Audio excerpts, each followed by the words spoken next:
Namaskar and welcome to the third session of Financial Management lecture.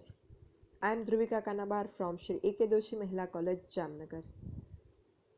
આપણે long term લોનના financial સોર્સિસની વાત કરી રહ્યા હતા, out of which special financial institutions and development બેંક્સની આપણે ચર્ચા કરી રહ્યા હતા, જેમાં આ સેશનમાં આપણે ડિસ્કસ કરવાનું છે સિડબી વિશે.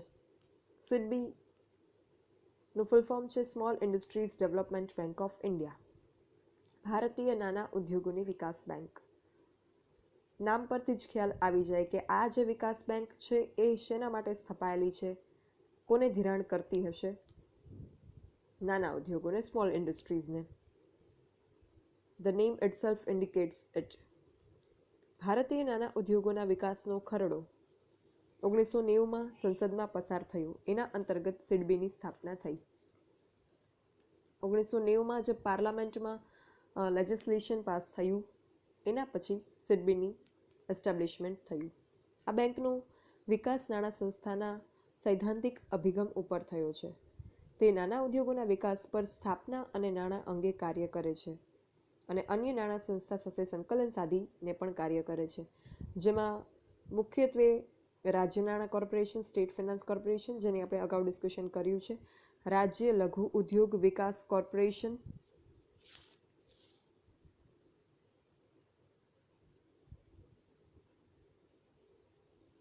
શેડ્યુલ્ડ બેંક, રાજ્ય સહકારી બેંક સંકળાયેલા છે, જે નાના ઉદ્યોગોની સ્થાપના, વિકાસ અને નાણાં સ્ત્રોત તરીકે કાર્ય કરે છે.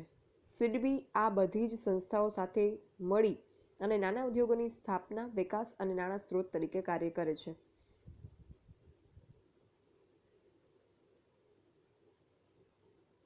સ્મોલ ઇન્ડસ્ટ્રીઝના એસ્ટાબ્લિશમેન્ટ, ડેવલપમેન્ટ અને ફિનાન્શિયલ સોર્સ તરીકે સિડબી વર્ક કરે છે.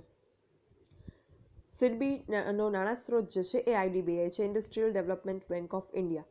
પણ આઈડીબીઆઈમાંથી સિડબીનું એટલે જ છે અલગથી સ્થાપના કરવામાં આવી, કારણ કે ભારતમાં નાના રોકાણકારોની સંખ્યા વધારે છે, નાના ઉદ્યોગકારોની સંખ્યા વધારે છે, કારણ કે આપણો દેશ જે છે એ હજી વિકાસશીલ દેશ છે, ડેવલપિંગ કન્ટ્રી છે.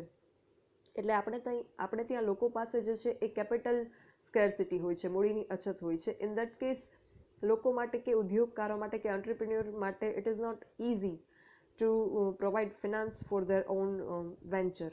પોતાના સાહસો માટે મૂડી એકઠી કરવી એ એમના માટે બહુ જ અઘરી વસ્તુ છે. એટલે આપણે ત્યાં નાના ઉદ્યોગોની સંખ્યા જે છે વધારે જોવા મળે. બીજું કારણ છે ગ્રામ્ય પ્રજા આપણે ત્યાં વધારે છે.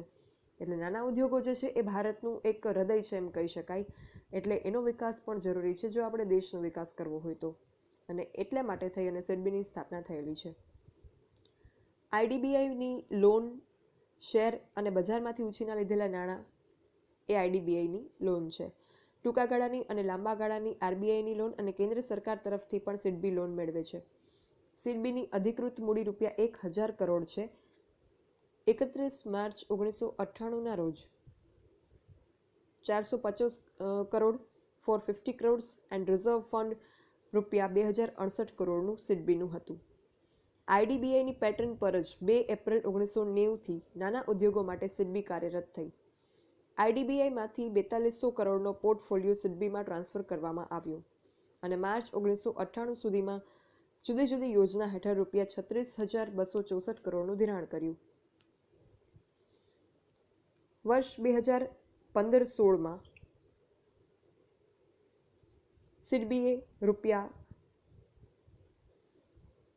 ₹558 બિલિયન અને વર્ષ 2016-17માં ₹392 બિલિયનનું ધિરાણ જે છે એ વિવિધ ઉદ્યોગોને સિડબીએ પૂરું પાડ્યું.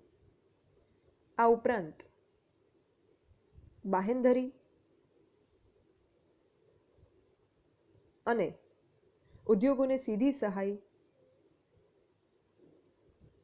વિવિધ નાણાકીય સેવાઓ પણ સિડબી જે છે એ પૂરી પાડે છે.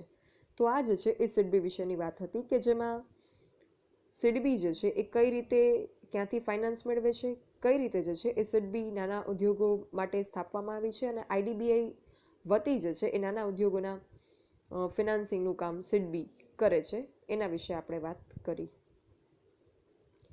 હવે આપણે એક શબ્દ અહીંયા આવ્યો, પોર્ટફોલિયો. તો પોર્ટફોલિયો એટલે શું? આ વસ્તુ જે છે, આ પ્રશ્ન તમને કદાચ ઉપસ્થિત થશે. તો portfolio is collection of financial investment like stock, bonds, commodities, cash and cash equivalent, including closed-end funds and exchange traded funds. એટલે ઇન સિમ્પલ લેંગ્વેજ જો વાત કરી કે પોર્ટફોલિયો એટલે શું, તો પોર્ટફોલિયો જે છે એમાં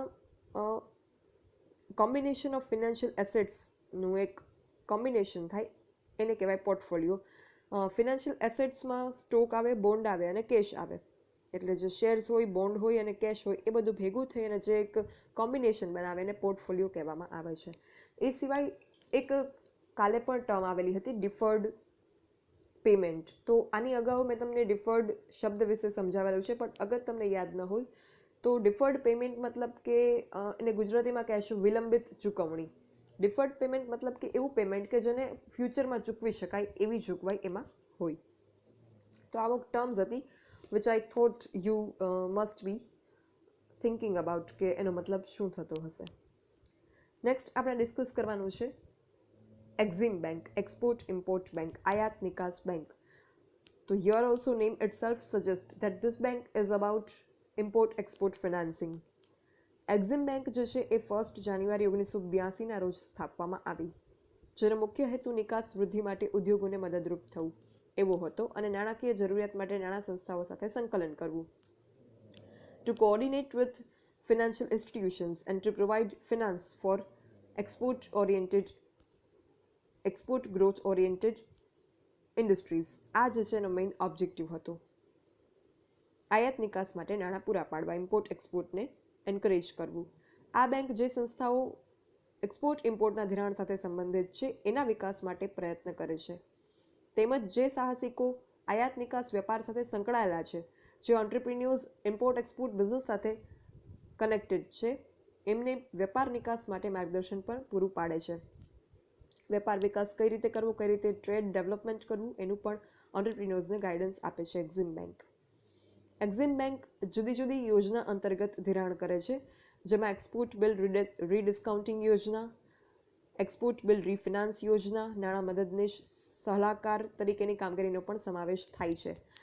એક્સપોર્ટ બિલ રીડિસ્કાઉન્ટિંગ એટલે જે હુંડી મળેલી હોય એક્સપોર્ટમાં, એ હુંડી જે છે એને એનકેશ કરવી, એટલે એનું કેશમાં કન્વર્ટ કરવું એ. અને એ સિવાય ફિનાન્શિયલ આસિસ્ટન્સ આપવું, એના માટેનું ગાઈડન્સ આપવું, એનો પણ અહીંયા સમાવેશ થાય છે. 1 માર્ચ 1982થી આ બેંક કાર્યરત થઈ, જેણે આઈડીબીઆઈ પાસેથી નિકાસ લોન અને ગેરંટી અંગેનો કાર્યભાર સંભાળ્યો. માર્ચ 1998 સુધીમાં 17,421 કરોડનું રોકાણ કર્યું છે અને રૂપિયા 14,428 કરોડનું ચૂકવણું એક્ઝિમ બેંકે કરેલું છે. એક્ઝિમ બેંકની છેલ્લી પ્રાપ્ત થતી માહિતી અનુસાર 2015-16ના વર્ષમાં 518 બિલિયન અને 2016-17ના વર્ષમાં 447 બિલિયનનું ધિરાણ વિવિધ ઉદ્યોગોને આયાત નિકાસ વેપાર માટે એક્ઝિમ બેંકે આપેલું છે. તો અહીંયા આપણે ડિસ્કસ કર્યું સિડબી વિશે, small industries development bank of India વિશે અને એક્ઝિમ બેંક વિશે. હવે જે કોઈ ફિનાન્શિયલ ઇન્સ્ટિટ્યુશનની આપણે ચર્ચા કરવાના છીએ એમાં આપણે મેઇનલી એની સ્થાપના ક્યારે થઈ, શેના માટે થઈ અને એના અમુક ફિનાન્શિયલ ડેટા જે છે એના વિશેનું જ ડિસ્કશન કરવાનું છે. બીજું તમે એક વસ્તુ ઓબ્ઝર્વ કરી હશે કે સિડબી હોય કે પછી એક્ઝિમ બેંક હોય કે પછી આઈઆઈબીઆઈ હોય, આ બધી જ જે છે એની પેરેન્ટ ઇન્સ્ટિટ્યૂટ કોઈ જેનું આપણે અગાઉ ડિટેલ ડિસ્કશન કર્યું એમાંની જ કોઈ છે. જેમ કે આઈડીબીઆઈ છે, મેઇનલી આઈડીબીઆઈ છે. સો અહીંયા આપણું આ જે લોંગ ટર્મ લોનના સોર્સિસ હતા સિડબી અને એક્ઝિમ બેંક, એના વિશેનું ડિસ્કશન જે છે એ પૂરું થાય છે. હજુ પણ આપણે આ પોઈન્ટમાં અમુક ડેવલપમેન્ટ બેંકની વાત કરવાની બાકી છે, out of which UTI unit trust of India અને IDFC infrastructure development finance company limited, આ બંનેનું ડિસ્કશન કરવાનું બાકી છે.